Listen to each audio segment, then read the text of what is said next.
Courtney Brickner with The Crafty Brick. Welcome to my YouTube channel. Today I'm excited because I want to share a little feature that I love with my bestie Juliet. This is the cutting machine from Siser. And one of the things that I like the best about her is that she can cut without a mat. So cool. So I wanted to show you how you actually go about doing it, because when I first did it, I was doing something incorrectly and it was kind of pulling the mat or pulling the material all over the place, and it wasn't cutting as smoothly as I had seen it being cut on some other places and how Siser always shows it. So I learned how to do it correctly and I want to share that with you. So let me show you how to cut without a mat with Juliet. Okay, we're going to start by taking a look at the back of the machine. You will see these levers on the back. This lever controls the rollers for all three. When it's in the up position, the blade or the rollers are locked and the material will not come out. When it's in the down position, you can pull your material out, in and out. The rollers are in the up position on the front, and I'll show you the front of the machine in just a second. These are actually levers to control each of the rollers. When they're in the down position, you can move your rollers side to side. When you move that one in the up position, it automatically locks all three of those rollers. So if you want to move each individual roller, you're going to have the main lever in the down position. Then those can move. And then when you have them in the position that you want them, you push the levers back up. Now let's come around to the front of the machine so I can show you what happens, what it looks like in the front with those levers. So we'll open the machine. When we've got the lever in the down position, you can put material in and out because the rollers are not touching the bottom. When it's in the up position, you cannot put material in there. The rollers are touching the bottom roller, so you can't slide anything in or out. The other thing that I want to show you is you've got these black bottom rollers right here, the grip rollers. The thing that you want to make sure when you're cutting without a mat is that you move the rollers here so that they are on the black grip rollers.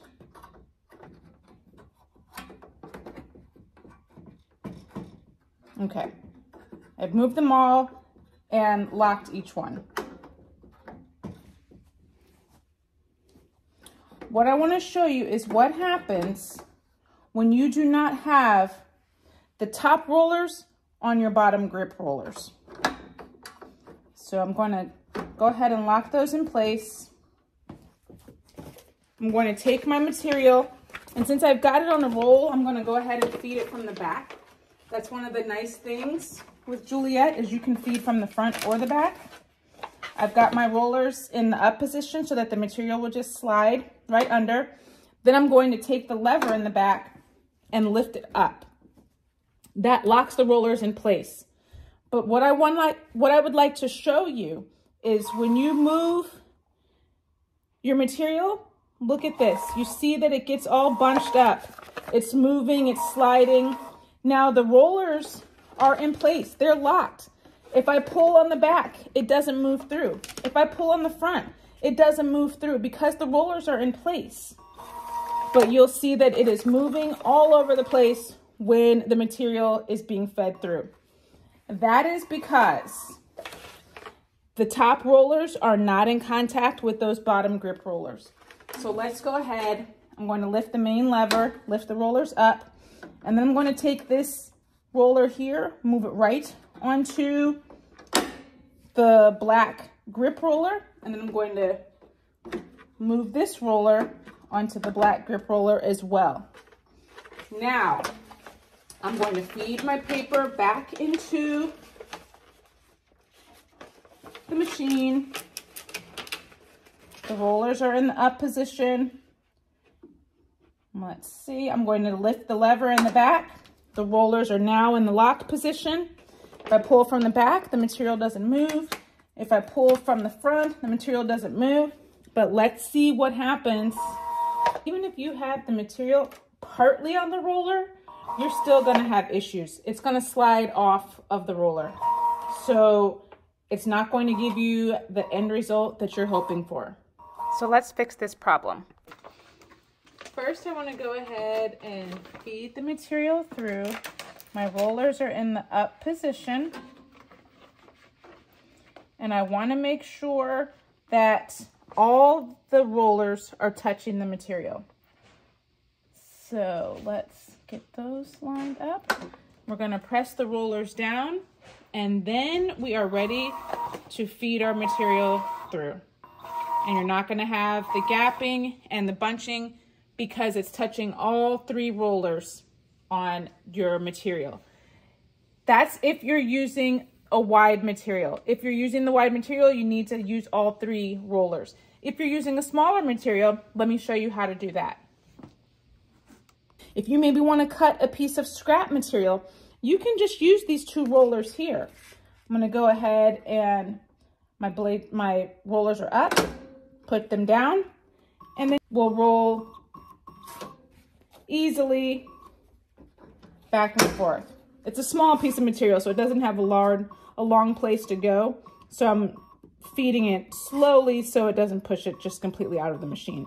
But you'll see there is no gapping because I'm using both of these rollers.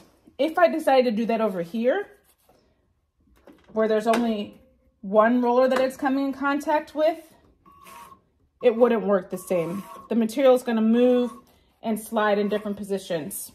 You see it's kind of crooked there. You need to have it under 2 rollers, or all 3 if your material is taking up that large space.